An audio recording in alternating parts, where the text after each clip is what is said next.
C'est quand même impressionnant, ce son de contrebasson français, instrument extrêmement rare. On est à Guebwiller, juste à côté des Dominicains, à l'Ophicléide. C'est un atelier de restauration d'instruments avant.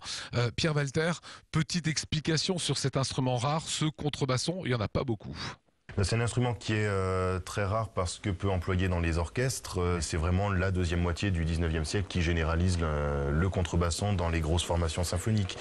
Et aujourd'hui, c'est un instrument qu'on voit finalement moins parce que les compositeurs reviennent à des effectifs souvent plus restreints desquels l'instrument a tendance à être évincé. Ce contrebasson est de quelle année?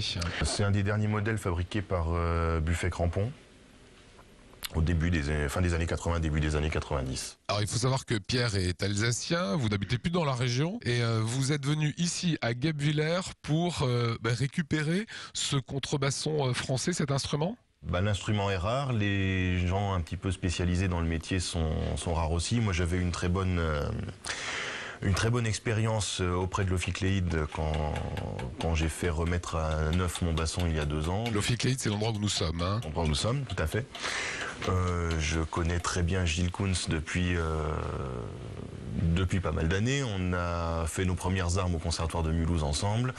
Et je savais qu'en amenant ici l'instrument, j'aurais un suivi un petit peu particulier. Je sais que d'abord que le travail va être fait de manière consciencieuse et puis que je vais avoir un vrai droit de regard. Alors Gilles, facteur d'instruments avant, c'est rare d'avoir des commandes comme cela, c'est rare de travailler sur ce type d'instrument. C'est un instrument effectivement qu'on verra très peu en Alsace parce qu'il y a très peu d'orchestres symphoniques, donc à part les orchestres professionnels, mais c'est très délicat, donc c'est un instrument qu'on verra pas tous les jours. Alors qu'est-ce que vous avez dû faire pour le restaurer? Là il a l'air tout neuf, il est magnifique. Ce qui est très amusant dans cet instrument, c'est qu'il y a une partie un petit peu qui ressemble au cuivre. Chaque clé, chaque tampon, chaque feutre, chaque culasse, chaque bocal, c'est une découverte.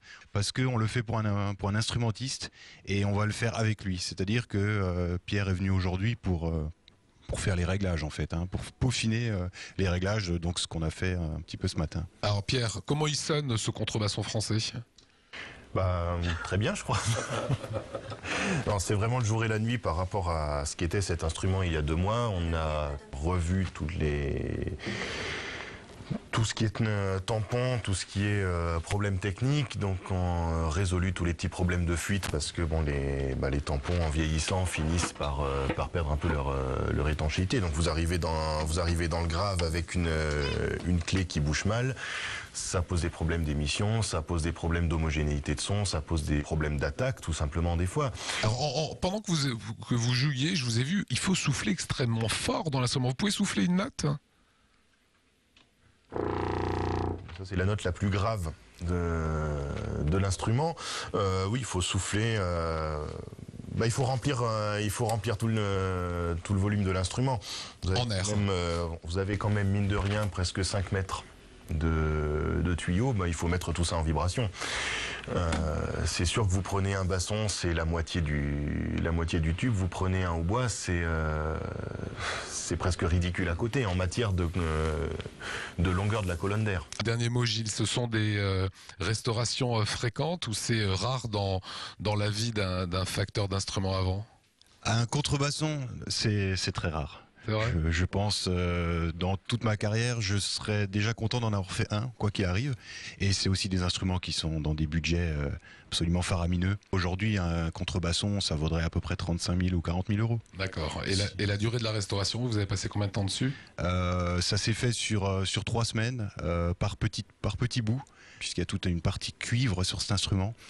Et ensuite, un énorme travail de préparation sur la mécanique. La partie remontage, finalement, n'est pas la plus compliquée si le travail en amont est bien fait. Voilà, c'est le travail fait ici à l'Ophicléide. L'Ophicléide, c'est un instrument. Il y en a un ici, c'est ça, hein? C'est juste celui-ci, c'est ça? Voilà, alors là, vous avez effectivement un Ophicléide Gautreau, approximativement de 1840, qui est en train d'être restauré. Donc là, vous avez en main la grande branche. Donc il y a encore une petite branche, une culasse, un bocal et après un système de clétage. Voilà, l'Ophicléide, c'est à Guebwiller, juste derrière les Dominicains. Merci à vous, merci Pierre pour ce petit morceau. Bravo Gilles pour ce travail. C'est ce qu'on voulait vous montrer aujourd'hui à la une d'Alsace 20.